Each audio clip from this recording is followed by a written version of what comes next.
So today's job is to get a water pump off this donor motor I've got here. A friend of mine was wrecking a long wheelbase, Series 3, and had a spare 2.6 litre 6-cylinder Rover motor, which is what's in mine, and mine has a water pump that's pretty much gone. So what I'm going to do is use this water pump, which appears to be in good condition. There's no movement in it, so it appears to be in good condition, so I'm going to use that. We use this water pump in my motor, but I've got to remove it first, and this is a bit of a learning curve. I've not ever had to remove a water pump on the 6 before, so we'll see how we go. But the first task I think at hand is to remove the fan, so we'll get going with that.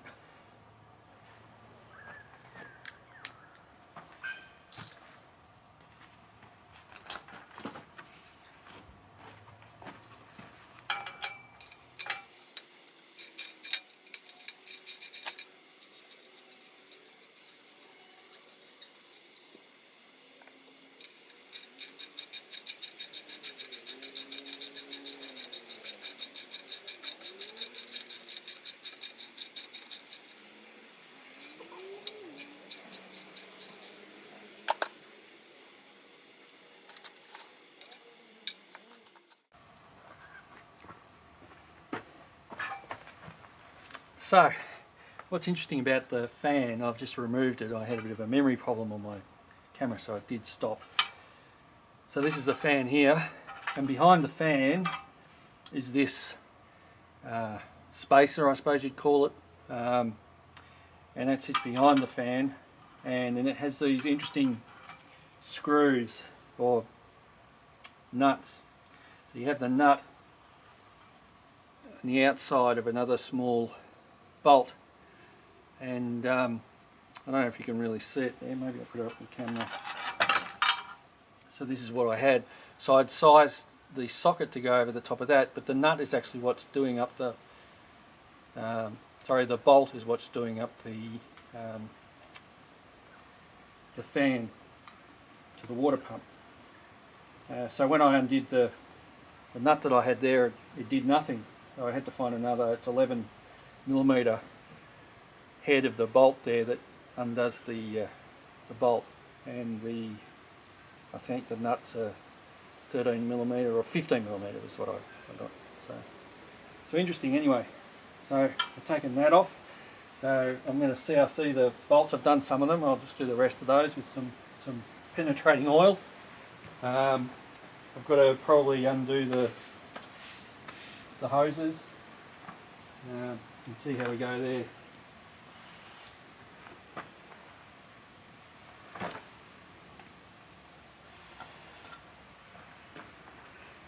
I think that's all of them.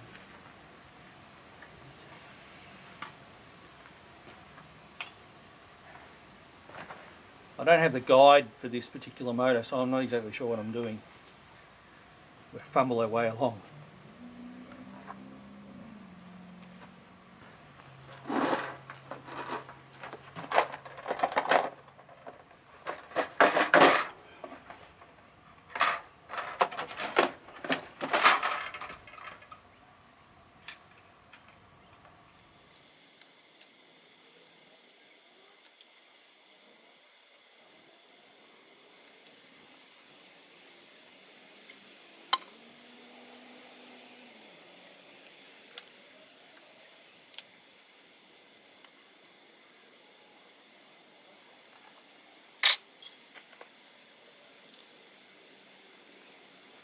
You see this, I don't have heating in my setup in my car, or my Land Rover, so I'm going to retrofit some heating that comes out of the model that I had, which is very unusual because it didn't have an outside port out of the guard, the left guard. So mine actually sucks air in from the cabin. But I'm going to try and retrofit it, so I'm going to need this item.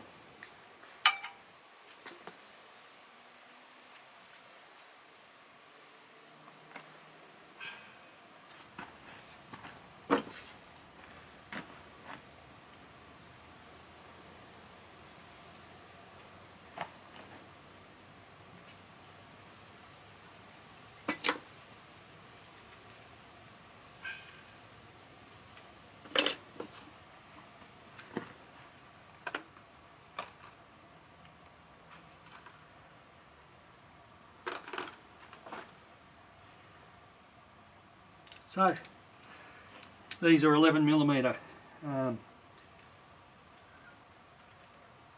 exactly, and that seems to be coming off all right.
So it appears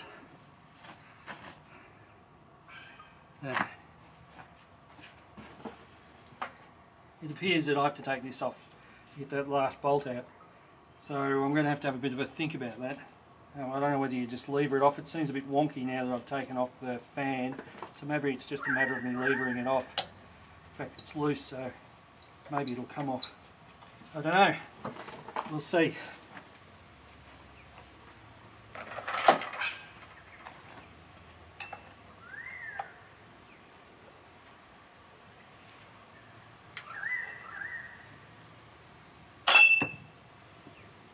That did the trick.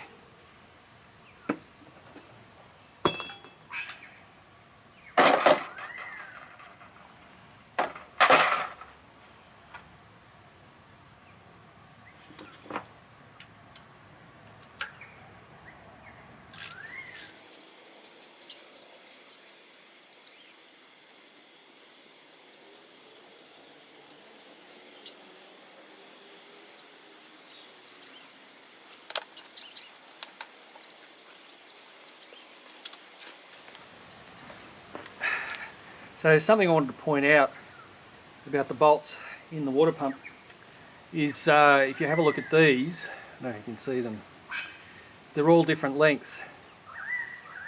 And a note, a big shout out to Steam Wally. Steam Wally gave a good piece of advice about changing water pumps over. And that is that when you've got your new water pump there and you're undoing the bolts from your old water pump, you put the bolts in the place that they're supposed to be in the new water pump while you're dismantling the old one. And then when you go to put the new before you go to put the new water pump in, you transfer those bolts. When you've got the old water pump out, you transfer the bolts into the old water pump where they're supposed to be. That way, when you put the new water pump on, you know exactly where those bolts have got to be, and you go and pick each bolt out of the pump as you go and put it into the new water pump. I hope that makes sense.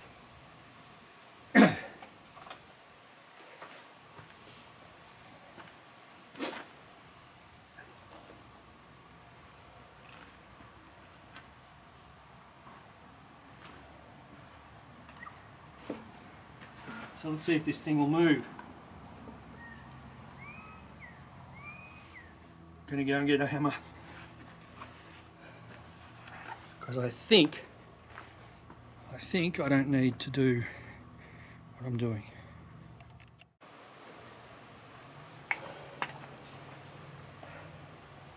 So I've got my trusty hammer and an old chisel. I'm going to see if I can break the seal. As I said, I don't have the manual, so I'm not exactly sure how to proceed from here. I've only ever seen the 4-cylinder ones pulled apart, so gently, we'll see what happens.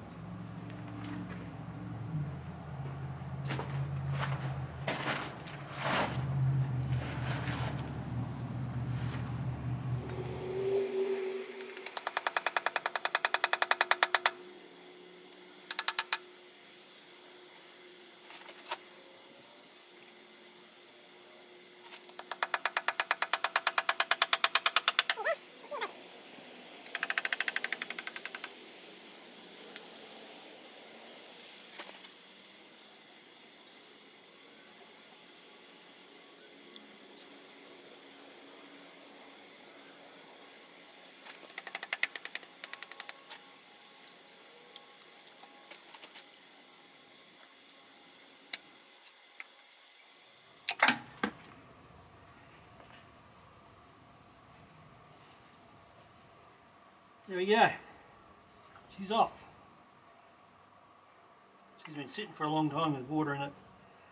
Not quite full. You can see where the level marks are.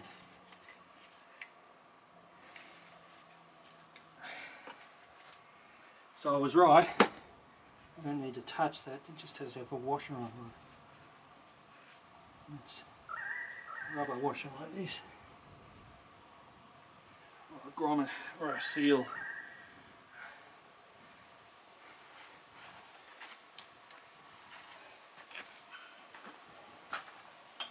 So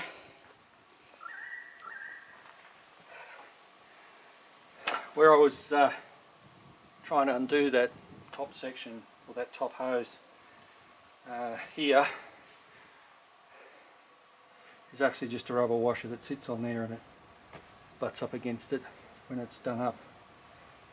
I don't think this had a gasket on it. I think it's just been sealed. Can't see. Oh yeah, there's remnants of a gasket there. If you have a look, there's a bit left of a gasket. Pump looks alright. I think there's a bit of noise there. Don't know if that's...